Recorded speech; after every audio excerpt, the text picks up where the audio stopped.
Enciende una luz y déjala brillar, la luz de Jesús que brilla en todo lugar. No la puedes esconder, no te puedes callar ante tal necesidad. Enciende una luz en la oscuridad.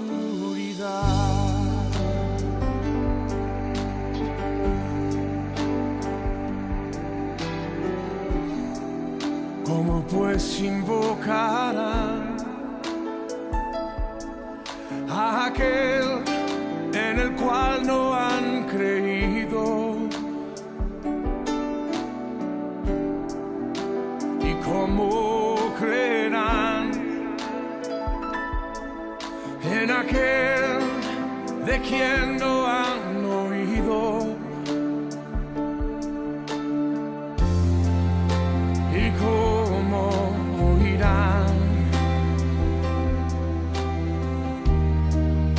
si nadie les predica? Hermosos son los pies de los que anuncian la paz, las buenas nuevas de Jesús.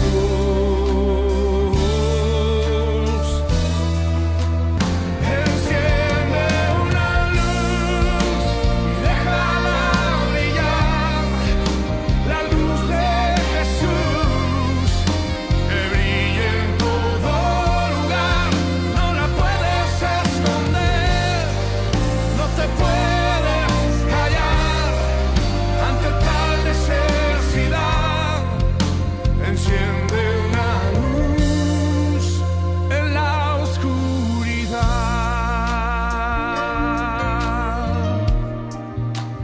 Oh, enciende una luz en la oscuridad.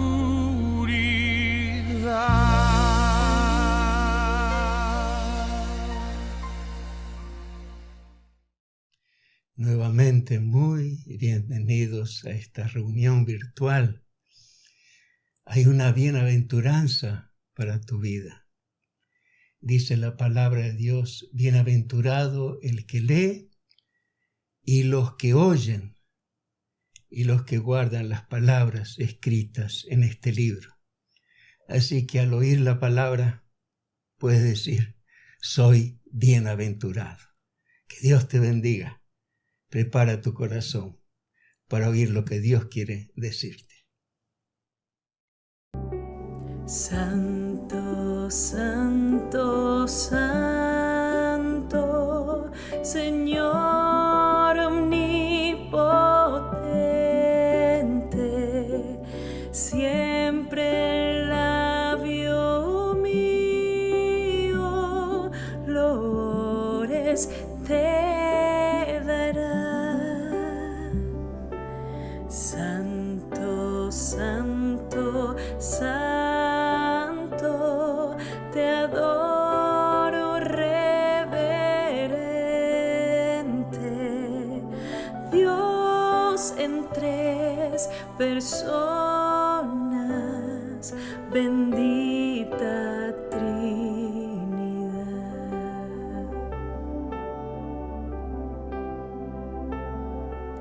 Santo, santo, santo, la gloria de su nombre vemos en tus obras, en cielo, tierra y mar. Santo, santo, santo, te adora todo hombre. Dios en tres personas, bendita Trinidad. Dios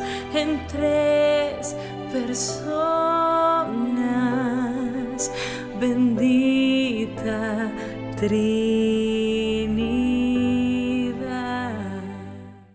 Hoy basaremos nuestra reflexión en el libro del profeta Isaías, capítulo 1, versos 2 y 3, que dice así: Oíd cielos, escucha tu tierra, porque habla Dios. Crié hijos y los engrandecí, y ellos se rebelaron contra mí. El buey conoce a su dueño, y el asno el pesebre de su señor. Israel no entiende, mi pueblo no tiene conocimiento. A fines del año 1947, a un pastor beduino se le perdió una cabra en las proximidades del Mar Muerto, en Israel, antiguamente llamado también Palestina, pensando que se había metido en una de las cuevas de una ladera. Tomó una piedra, la arrojó a una de ellas y escuchó que la piedra dio con algo hueco. Así que trepó por la pared y se encontró con muchas vasijas de cerámica selladas que contenían rollos escritos en hebreo, arameo y algo de griego. Así que llevó estas escrituras al mercado para venderlas a coleccionistas por poco dinero. Un arqueólogo compró un fragmento y se dio cuenta del enorme valor que tenía. Y así pudieron encontrar en la zona 11 cuevas con más de 800 manuscritos y muchísimos fragmentos. En lo que se conoce, provenían de la comunidad del Qumrán, o conocida como la comunidad de los esenios.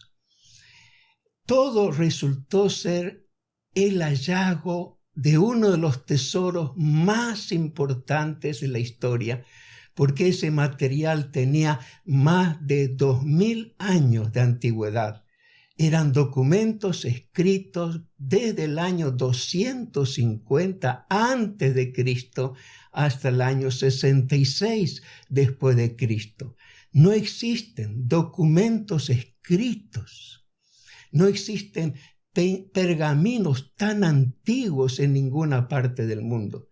Solo se encontraban algunos fragmentos de los siglos II y III de nuestra era. Si uno quiere ver estos manuscritos, puede visitar, por supuesto, el Museo de Israel o el Museo Arqueológico de Jordania. Y lo más curioso fue que allí, en las cuevas de Qumrán, se encontró el libro de Isaías completo. Y cuando se comparó con las copias más recientes del libro, se descubrió que solo había un 2% de diferencias, que consistían en algunos errores ortográficos y correcciones de las copias. Esto fue sorprendente porque demostró que no hubo alteraciones o cambios en el texto bíblico tal como lo tenemos hoy en nuestras Biblias, y destrozó así las teorías de aquellos que decían que la Biblia no era creíble porque contenía algunas interpolaciones o era un invento de algunos en varios siglos después de Cristo. El libro del profeta Isaías es tan importante que aún se debate si fue escrito por una persona o por 2 o 3 en diferentes tiempos. Así se habla del Deutero Isaías o del Trito Isaías. Sin embargo, tanto Jesús como los apóstoles y las generaciones siguientes hablaron refiriéndose a un solo autor. Sea como sea, el libro de Isaías siempre fue valorado tanto por los judíos como por los cristianos, y por eso se llamó a Isaías el príncipe de los profetas. Y los cristianos se han referido a su libro como el quinto evangelio, porque Jesús comenzó su ministerio leyendo un párrafo de este libro que dice: el Espíritu del Señor está sobre mí, por cuanto me ha ungido para dar buenas nuevas a los pobres. Me ha enviado a sanar a los quebrantados de corazón, a pregonar libertad a los cautivos y vista a los ciegos, a poner en libertad a los oprimidos, a predicar el año agradable del Señor. Y además fue llamado el quinto evangelio porque respalda totalmente todo lo que hizo Jesús, que está relatado en los 4 evangelios: Mateo, Marcos, Lucas y Juan. En especial porque describe con detalle el sacrificio de Jesucristo en la cruz por nuestros pecados. El libro de Isaías fue el libro del Antiguo Testamento más citado en el Nuevo Testamento. Pero podíamos preguntarnos, ¿quién era Isaías? ¿Dónde nació y qué hizo? Su nombre significa Dios salva, o Dios es salvación, o el Eterno es salvación. Probablemente Isaías nació en Jerusalén en el año 765 a.C., precisamente un poco antes de la fundación de Roma y antes de los primeros Juegos Olímpicos en Grecia. Pertenecía a la clase noble de Judá, se casó con una profetisa y tuvo 2 hijos. Su ministerio profético duró casi 50 años, desde Usías, Jotam, Acaz, Ezequías, quien según un libro apócrifo titulado La Ascensión de Isaías, el rey Manasés mandó que corten a Isaías con una sierra y así murió. Se piensa que el texto de Hebreos 11:37 se refiere a Isaías, cuando dice que por la fe fueron apedreados, aserrados, puestos a prueba, muertos a filo de espada. Ahora, el primer gran mensaje de Isaías tiene que ver con un tiempo de gran prosperidad, bendición y abundancia de todo. Y por medio de Isaías, Dios nos habla, Dios nos aconseja, Dios nos advierte sobre los peligros en la prosperidad. Sin duda, todos deseamos prosperar, ¿verdad? Y deseamos que nos vaya bien en todas las cosas que emprendamos. Todos desearíamos prosperar como el rey Usías. Prosperó, quien comenzó a reinar cuando tenía apenas 16 años. Y su reinado duró 52 años. La Biblia dice, e hizo lo recto ante los ojos de Dios, y persistió en buscar a Dios. Y en los días en que buscó a Dios, Él le prosperó. Usías fue un excelente administrador como gobernante. Ganó todas las batallas y fortaleció las ciudades y sus defensas. Fue pionero en inventar nuevos armamentos de defensa y contó con un ejército de 307.500 guerreros poderosos y fuertes. Desarrolló la ganadería y prosperó. Desarrolló la agricultura y prosperó, lo mismo que el comercio. Posiblemente su reinado, el reinado de Usías, después del rey Salomón, fue el más rico y próspero de la historia de Israel. El profeta Isaías escribió, su tierra está llena de plata y oro, sus tesoros no tienen fin. También está su tierra llena de caballos y sus carros son innumerables.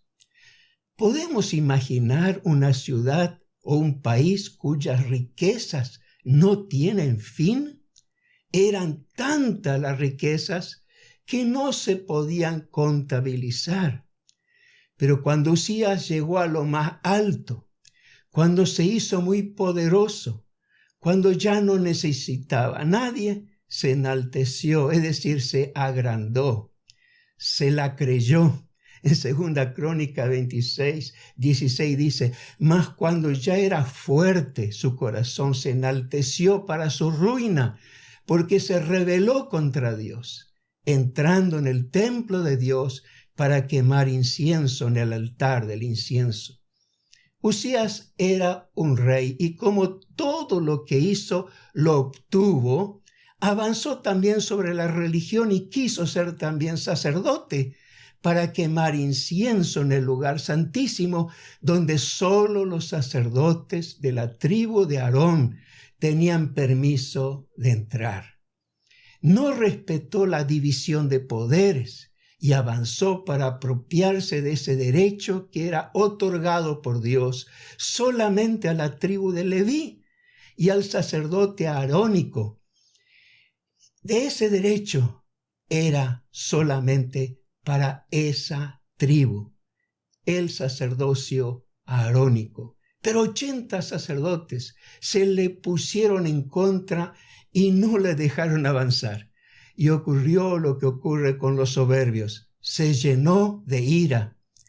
Todos los que se agrandan y piensan que son más que los demás, cuando no les gusta algo o alguien les contradice, se enojan y se enojan mucho. Ese enojo se llama ira. Ira es un sentimiento de enojo muy grande y violento. ¿Y qué ocurrió?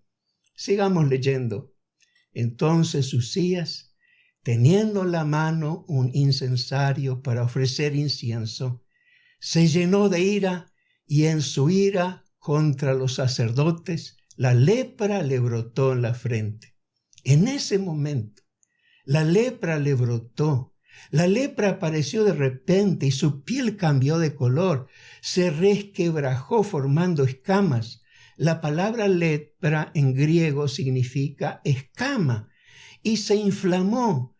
Y al ver la transformación del rostro del rey por la lepra, los sacerdotes se apresuraron a sacarlo del lugar porque los leprosos debían vivir aislados de todos, incluso de su familia, por ser una enfermedad contagiosa y porque los leprosos eran considerados inmundos. Y así terminó sus días el rey Usías. Y dice el texto, y habitó leproso en una casa apartada, por lo cual fue excluido de la casa de Dios. Pero no fue solo Usías el que se había rebelado contra Dios, sino toda la nación. Se habían vuelto rebeldes en medio de la abundancia y en la prosperidad. Por lo cual Isaías inició su ministerio profético diciendo, oíd cielos, escucha tu tierra, porque habla Dios. Crié hijos y los engrandecí, y ellos se rebelaron contra mí. El buey conoce a su dueño, y el asno el pesebre de su señor. Israel no entiende, mi pueblo no tiene conocimiento. Y como si toda la nación se hubiera vuelto leprosa, escribió, desde la planta del pie hasta la cabeza no hay en él cosa sana, sino herida, hinchazón y podrida llaga. No están curadas, ni vendadas, ni suavizadas con aceite. La nación se había enfermado moralmente y cambiaron sus valores, porque en Isaías 5, 20 y 21 dice, ay de lo que a lo malo dicen bueno y a lo bueno malo, que hacen de la luz tinieblas y de las tinieblas luz, que ponen lo amargo por dulce y lo dulce por amargo. Ay de los sabios en sus propios ojos y de los que son prudentes delante de sí mismos. Dios nos advierte que tengamos cuidado de pensar que ya no necesitamos a Dios cuando lleguemos a la prosperidad, cuando nuestras metas y objetivos se cumplan, cuando todas nuestras oraciones hayan sido respondidas, como ha ocurrido con tantos que han estado enfermos, algunos con enfermedades graves como el cáncer, y buscaron a Dios con todo el corazón. Y no había reunión donde no pidieran que se ore por ellos. Y cuando fueron sanados, al poco tiempo dejaron la iglesia, dejaron de servir a Dios y se ocuparon de sus propios asuntos, como ocurrió con los 10 leprosos que Jesús sanó, de los cuales solo uno regresó para dar gracias. O también ha ocurrido con aquellos que fueron bendecidos por Dios y sacados de la pobreza.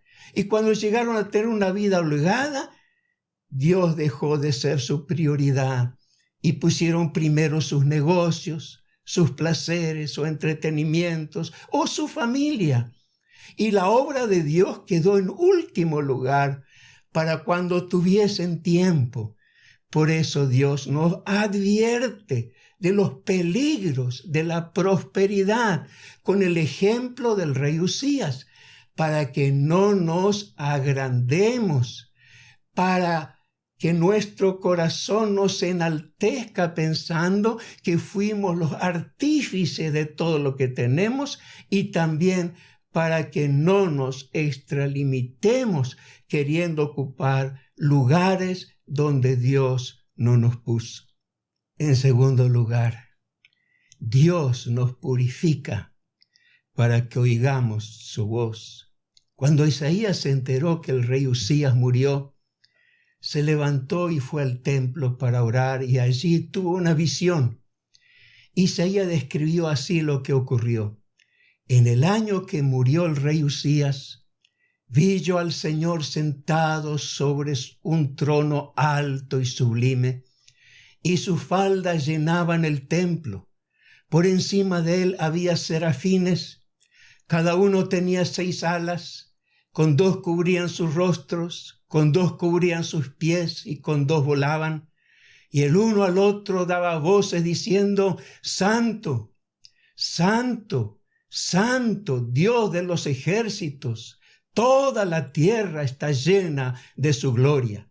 Y los quiciales de las puertas se estremecieron con la voz del que clamaba, y la casa se llenó de humo. Imaginemos el cuadro que vio Isaías. Imaginemos la escena donde vio a Dios sentado en su trono, alto y sublime, alto y extraordinariamente hermoso y emocionante. Y sus faldas llenaban el templo. En otra traducción dice: el ruedo de su manto llenaba el templo. O la orla o el borde de su manto llenaba el templo. Dios se mostró tan grande que solo el borde de su manto llenaba todo el templo. Isaías lo vio sentado como rey, como quien está gobernando desde el puesto más alto, mientras que los serafines volaban a su alrededor, proclamando, dando voces unos a otros. Los serafines eran seres de fuego y pureza, y según se cree, eran los más altos en jerarquía en toda la creación de Dios, por estar tan cerca de Dios. Serafín significa arder, y ardían en fuego mientras volaban, y en voz alta, a voces o a los gritos, decían el uno al otro en hebreo: Kadosh, Kadosh, Kadosh, que significa santo, santo, santo, toda la tierra está llena de su gloria. De pronto, la escena cambia, y ante el grito poderoso de un serafín, por la potencia de su voz, diciendo: Santo, Kadosh, los quiciales de las puertas se estremecieron. La Nueva Biblia Vive traduce: hizo temblar el templo hasta sus cimientos, y después de estremecerse la casa se llenó de humo. Ante la santidad de Dios, Isaías se siente un miserable pecador. La santidad lo convence de sus pecados y que él no debía ni merecía estar allí, porque ante la santidad de Dios moriría. Y sigue escribiendo: entonces dije: ¡ay de mí! Esta es mi muerte, estoy perdido, que soy muerto, porque siendo hombre inmundo de labios y habitando en medio de pueblo que tiene labios inmundos, han visto mis ojos al Rey, Dios de los ejércitos. Podemos notar que Isaías se sintió morir, no porque había hecho cosas malas, sino porque había dicho palabras malas palabras. Había dicho cosas que no eran del todo ciertas. había hablado mal de otros, porque siempre ocurre lo mismo. Cuando uno tiene contacto con la santidad de Dios, las cosas más pequeñas, como una mala palabra que hemos dicho, nos hace sentir horriblemente pecadores delante de Dios. Como el serafín gritó, cuando el serafín gritó, Kadosh, santo, tembló todo el templo, los cimientos, las paredes, y también tembló Isaías. Y continuó Isaías así, y voló hacia mí uno de los serafines, teniendo en su mano un carbón encendido, tomado del altar con unas tenazas, y tocando con él sobre mi boca, dijo, he aquí que esto tocó tus labios, y es quitada tu culpa, y limpio tu pecado. Siempre que uno admite su pecado, admite delante de Dios su culpa, viene la limpieza, viene el perdón, el fuego purificador de Dios tocó sus labios impuros y los limpió. El serafín dijo, he aquí que es quitada tu culpa y limpio tu pecado. ¿Y qué ocurrió a continuación? El texto dice, después oí la voz del Señor. Hasta ese momento Dios se mantuvo en silencio, o Isaías no podía escucharlo, y recién pudo decir, oí la voz del Señor, cuando fue santificado por el carbón encendido que tocó sus labios. Podríamos decir que en ese instante Isaías fue habilitado.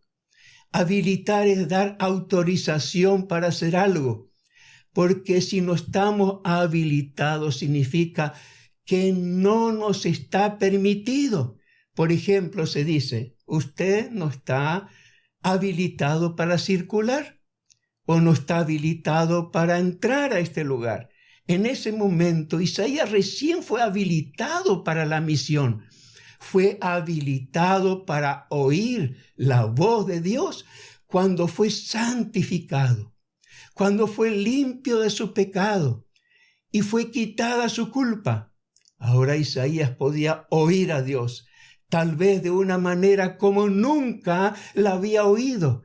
Oyó que Dios estaba hablando con alguien y decía, ¿a quién enviaré? ¿Y quién irá por nosotros?